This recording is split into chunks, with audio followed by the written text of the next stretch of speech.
Hey guys, welcome back to OverTakes. This is Misfit. And I'm Kel. And today we're going to give you our World Cup wrap-up. Going to talk a little bit about the matches that happened over the weekend at BlizzCon, starting with, the semis and then moving into the finals, or the quarters, and then moving into the semis and the final match between China and South Korea, which was somewhat unexpected. So if you guys are new, thanks a lot for joining us. Don't forget to like, hit a subscribe. We do a lot of Overwatch League content. Off season, we do 2 to 3 times a week. And during the regular season, we're going to hit you with a lot more. We have matches and all that kind of stuff going. So let's talk first off about China and the UK. So they had the two biggest challenges, I guess. Yeah. And, They were the two biggest upsets of the weekend. So starting off on Friday, we had the UK going against the US.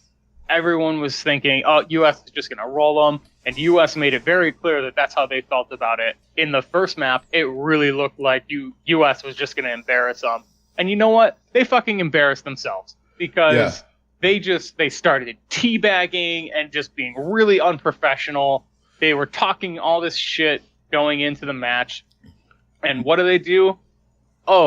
They just started laying it on. Yeah. And then the UK was just like, okay, you guys had your fun. Now we're going to actually start trying. Yeah. Now you pissed us off. And yep. Honestly, watching the game, it looked like the UK just did not give a shit about Ilios. Like, they wanted to feed it. Like, there's been a lot of talk that they wanted to feed into the ego of the US and make them let their guard down, because they came out like a brick wall on King's Row. Yeah, and the US didn't play terrible, but like you said, I think the strategy was, these guys are cocky as fuck. Mm-hmm. Let's let them have their moment of cockiness. They're going to let their guard down. They're going to just think they're going to roll us, and we're going to come out and just mash them. Yep. Which is what they did. Exactly. And they looked phenomenal on King's Row. They had trouble pushing it, but it's a tough map to push on. But their first point hold on when they were on defense was absolutely masterful. Yeah, it was great. And to be honest, there was a lot of players on there. I think the Overwatch League is great in a way for like some of these guys that come in, but like the UK, you had one guy that you really kind of knew, in Boombox, right? As far as but guys like Fusions, who I think should have got the MVP. Oh, absolutely. And I am so excited to watch him, even though he's going to be on the dumpster fire that is the Boston Uprising. Yeah. I'm really excited to watch him in the league, because he was an absolute monster in this game. He was. In all the games that they played. One of the things is I think the guys that are in the Overwatch League, the non-Korean Overwatch League players, they're a little too cocky when they get into situations like this World Cup. They think they're just going to walk in like they're playing ladder or something like that, and they're all mouthy and everything. Because it happened to Canada in similar respects when they played China. Mm-hmm. You got XQC mouthing off about whatever he thinks that they're going to beat. They're talking about matches that are, everyone's saying, well, we're going to beat South Korea. Here's the thing. You have to beat the team in front of you before you get to South Korea. Right, and it's something we talked about off the air while it was all happening. Like, it feels like these teams were all preparing like they were going to go to the championship against South Korea, and they just didn't even bother to even look at the teams that they were playing before. Yeah, they got so wrapped up in the we have to beat Korea that they forgot they were playing China or the UK, and they got fucking beat, and beat bad. Yeah, it was embarrassing. Like, the US just got straight up embarrassed by the UK. UK looked phenomenal, but yeah, they got mashed. South Korea destroyed Australia. I think everybody kind of saw that coming. It really wasn't even close. No, but see, but they honest. South Korea had a different mindset. Absolutely. They knew they were the best and that they were going to probably go into the finals, but they took each match as it happened. They weren't calling out the U.S. before they beat Australia. They were not talking all this crap that all the other teams were between Canada and the U.S. Yeah. And even Finland. Who also got beat, that was pretty surprising to me. Yeah, that's the next match I wanted to talk about was China versus Finland. I don't think anybody saw that coming. And I do feel like Finland was more prepared for this match than some of the other teams that we've talked about. But I don't think anybody was prepared for how well and how chaotic China was going to play. Yeah. Like, they just had an organized chaos that it was phenomenal. Completely threw everybody off. Yeah. No one knew how to respond to it. And I think also, we also talked about this a little bit, the narrative that people have with China is the Dragons went 0-40, every Chinese player's dog shit. Yes. And which, hey, when that's like your only representation, it does not make your scene look good. So I think China came into this, they put together the very best possible team that they could, and they were out to prove something, that they are here, and they do have a good scene. Yeah, and they have a really good scene. The player base has got to be massive. Oh, it's gigantic. And they're all really young, too. Most of those guys are like 17, 18. Right. And, there was a couple of guys that stood out, like, for the whole weekend. For me, Crystal better be on a team. Yes. Because we didn't hear anything. Even some of the guys that were on the Dragons played really well. Yeah. Sky played fantastically. Yeah, he was really the only guy from the Dragons that was on it, but he was the best that I've seen him. Yeah, ever. Me too. And it just goes to show how much of a train wreck that fucking organization is, or was, or however it was. So, you have a guy like Sky who you're like, oh, he's whatever, mediocre. But then, in the right situation with the right players and the right coach, phenomenal. Absolutely. I was a little disappointed in Finland. I thought they were going to go I thought they were going to at least get to Canada. Right. I really thought Finland was going to do a lot better than they did. But they just, I feel like they just got completely shocked by China, and they had no idea what to do. I think they were coming and expecting one thing, and China just thrown off and had no idea how to respond. And I think that was China's game plan, because they did that to Canada as well. Yep. Because Jane even said on his on Twitter, like, I wasn't ready for what they were doing. They were just insane. Yeah. And for somebody like Jane to say that. Absolutely. Yeah. So I think that's gonna play a major role going into the league too, in season 2. The way that China played, I feel like there's gonna be some teams that are gonna follow that that mold, and it's gonna make for some really, really interesting matches. But the last match of the top 8 was Canada and France. It was it was probably one of the best matches of the top 8. Because I think so too. Close, but Canada swept. But they just looked like both teams looked really, really good. There were some really incredible moments. Ben Best from France looked fantastic. Yeah, I can't wait to see him in the league. Same. Yeah. But like Canada just came out, and they were too much for France to handle. Yeah. Overall. Yeah, I think so too. They were just a little bit too much, and France played well. They just got beat. Yeah, is really what it was, and I like that better, than some of the other matches where it's just like like South Korea, Australia. Yeah, right. Australia didn't play good, and South Korea matched them. Right. Yeah. But that was definitely a really, really good match. Some excellent moments. AKM looked fantastic. We're going to talk about it in the next video, but I'm really excited to see AKM in this next season, because I feel like he's going to pick up Ash, and he's going to be an absolute monster with her. Yeah, I think so too. And with her, I mean, him and other guys like Prophet and Fleta, and it's even someone like Soon. Yep. who's a good hit scan player to begin with. You throw him on there. Maybe Sabiobi. There's a couple of guys that can do some damage. Pine. That's going to be disgusting. We're definitely going to talk about Ash and BlizzCon in our next episode. So so let's move on to the top 4. Yeah, top 4. The best match I think was China and Canada. Even though the results were, it's the same thing as the France Canada match. Yeah.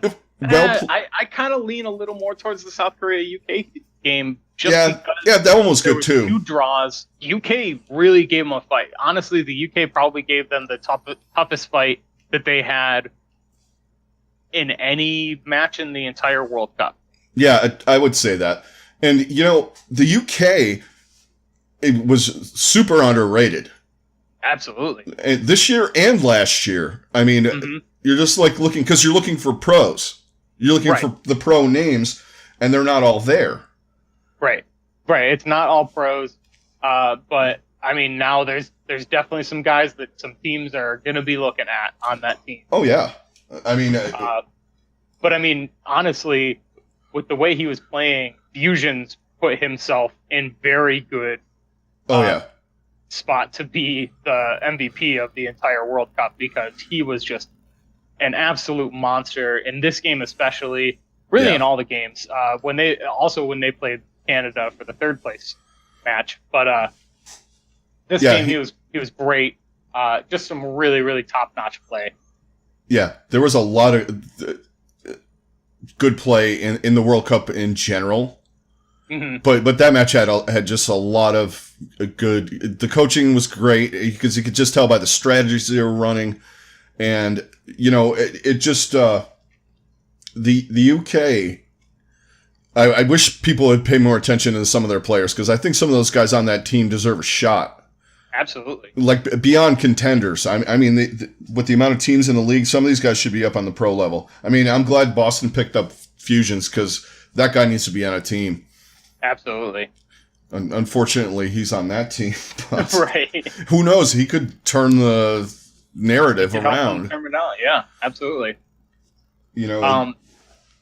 So the other match was China versus Canada, which was another phenomenal match. I can't deny that.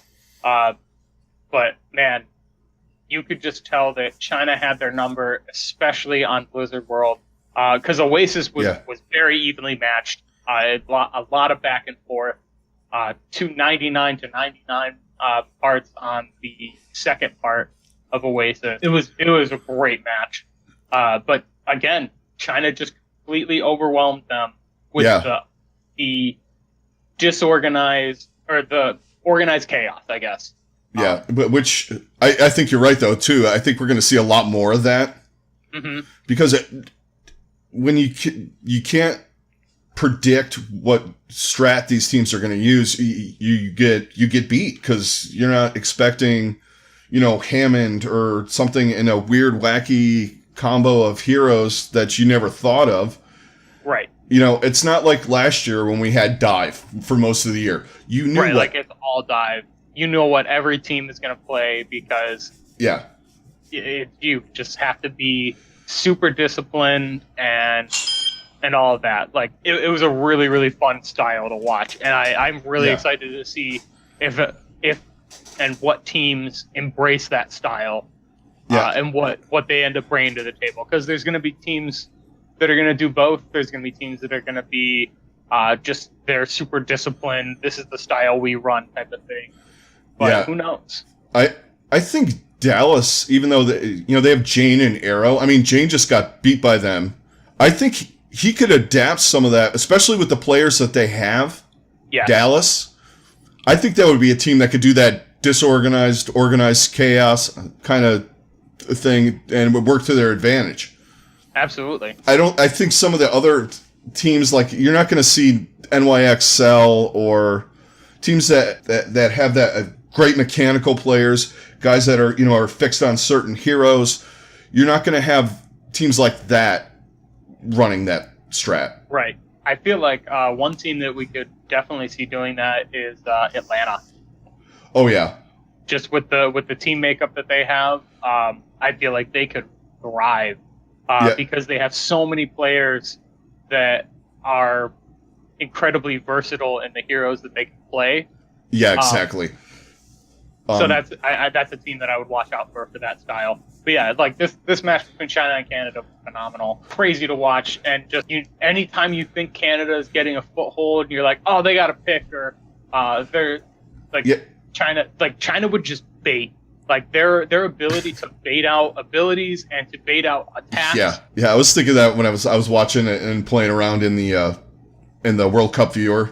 I was watching this. Man, they are baiting them so hard. It was ridiculous. It was like watching a 6-stack on a ladder match, just right playing against like, solo queue guys. Let's go kill this guy that's out of position. Oh, their whole team's here. Oh god, they're all dead. Yeah. This guy's out of position. Let's kill him. Oh no. Yeah. What's that diva doing?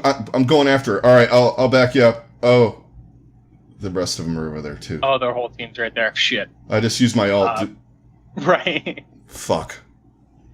Why did I use my ult? Right. That's in the spawn room. Yeah, it was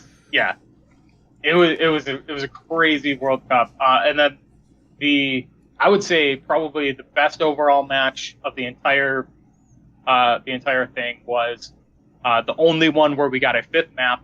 That was the 3rd place bronze medal match between Canada and the UK. Canada comes out on top on Li Jiang. And just an incredible back and forth between both these teams. Yeah, I know. All the way through. I mean, you wanted that to be like probably your gold medal match, like that with the amount of maps and just the closeness of the gameplay. And then it was the best match of the whole, probably, well, at least this weekend. Yeah, there were a couple other really good matches, but this one was way better than the final. But the final match, which we'll talk about, between China and South Korea, the score didn't indicate how well China played. It just showed you how good South Korea was. Exactly. But this one, again. Fusion showed why he is amazing. Yeah. But really, the MVP of this match was XQC. I mean, that was probably the best I have ever seen. The best performance I've ever seen from XQC. Just his the block that he had with his shield on using Shatter. Was simply incredible. Yeah, and he's he should be in the pro leagues or in the Overwatch League, but it just doesn't work out because of his personality and whatever. Because when he plays and he like puts his mind to it, I guess. Yeah. His game sense is unbelievable. Absolutely. Like when he's not trying to entertain and that kind of thing, where you get him like on stage, like because even when he was playing for Dallas, he didn't play bad at all. No, absolutely not. It was more just like he just wasn't. He was functioning as well in the team environment that they wanted. Yeah. But there were a bunch of other things that he was doing in that match against the UK. I mean, he didn't own Fusions, but he definitely kept him in check. Yeah, he absolutely kept him in check. And he was just making really good plays, very intelligent plays that just kept the UK on their toes, and then just kept Canada in the game. Because there was definitely a few moments where he made plays that turned the tide of a match. Yeah, and that block there Shatter was definitely a big one. Absolutely. I'm terrible with Reinhardt, but being able to bait somebody or know when they're going to earth shatter and then drop your shield down, that kind of thing, that is just, I'm always amazed when people can do that. Yeah, just the mind games he was playing in that match were pretty amazing. So huge shout out to that. Really, really good match. And then let's talk about this last match between South Korea and China. Like we've been saying, like the final score did not indicate the closeness of this match. Yeah. China really, really made some incredible pushes. Even though they lost 2-0 on Ilios, like they didn't get 100%ed to nothing on either side. They were making plays, they just couldn't close it out. And yeah, like it just shows the overwhelming talent that Korea has. Yeah, because we were joking around before, and it was like people were like losing their minds. Like, oh, they're going to take out Carpe and put in Fleta?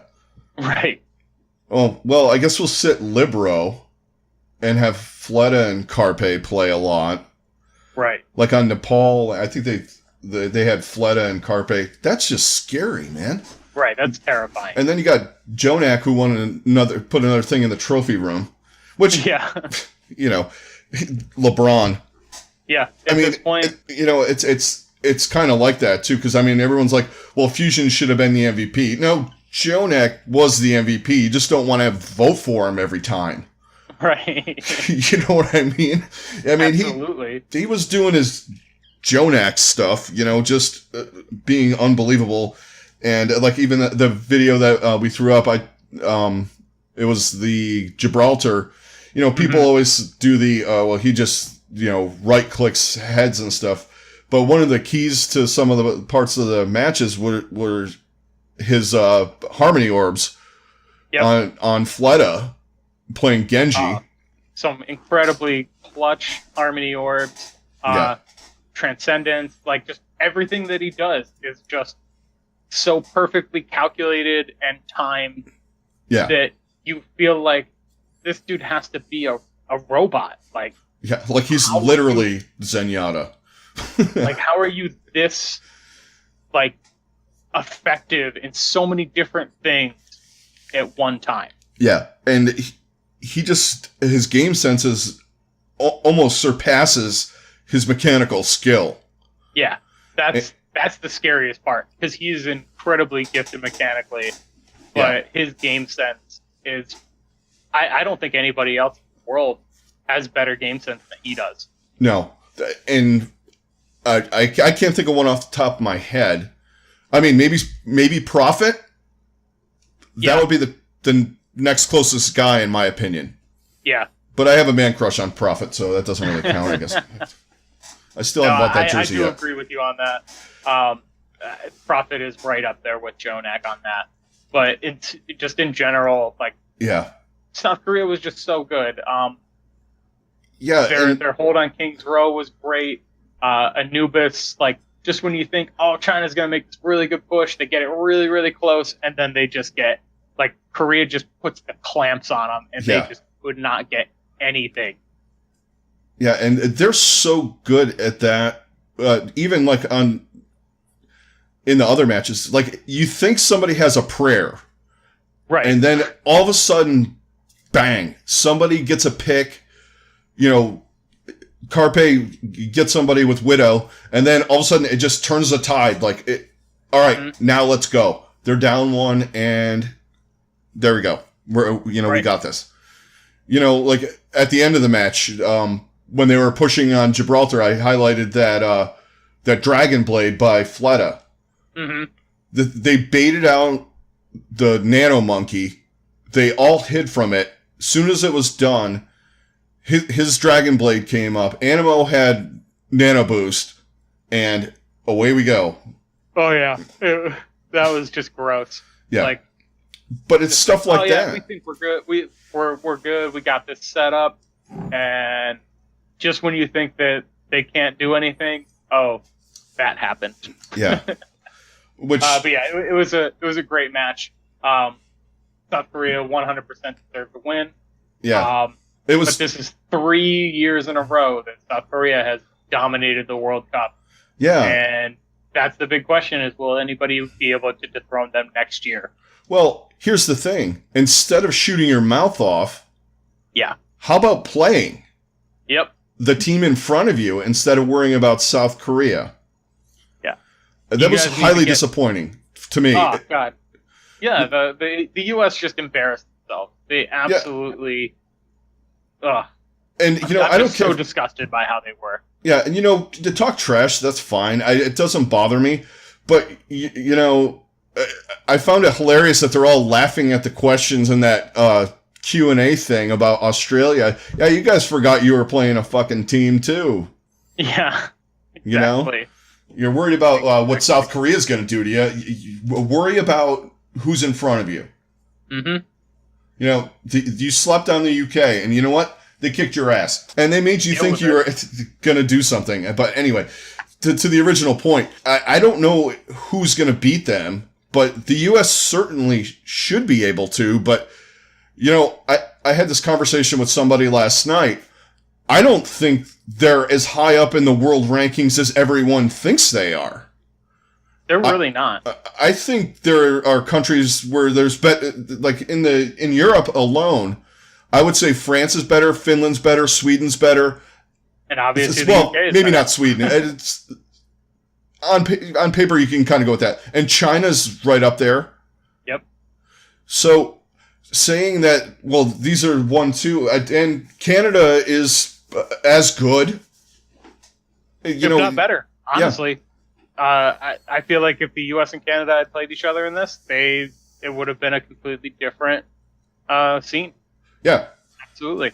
Yeah, and it's, you know, maybe people should start looking at that as far as the international side of, you know, the Overwatch play is. Yeah, they're great in the league, but how many teams are all Western? Right, exactly.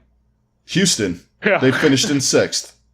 Yep, exactly. Actually, no, not Houston, because they got Linkser. Well, he's European. But right, you know what I mean.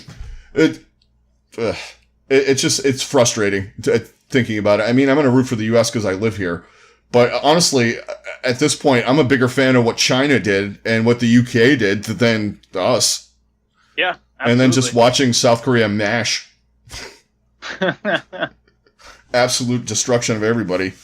No kidding. Yeah. So that was probably the highlight of the whole weekend, which we're going to get into another one today too. Might drop it on Monday morning. That was the highlight of the BlizzCon weekend for us, at least. Got to use the viewer, got to watch some competitive, professional Overwatch, at least for the time being. A little bit of a tide over until we get to the season. But that's going to do it for this one. Thanks to all you guys for checking us out. All you new guys, don't forget to hit a like, hit a subscribe, hit the bell.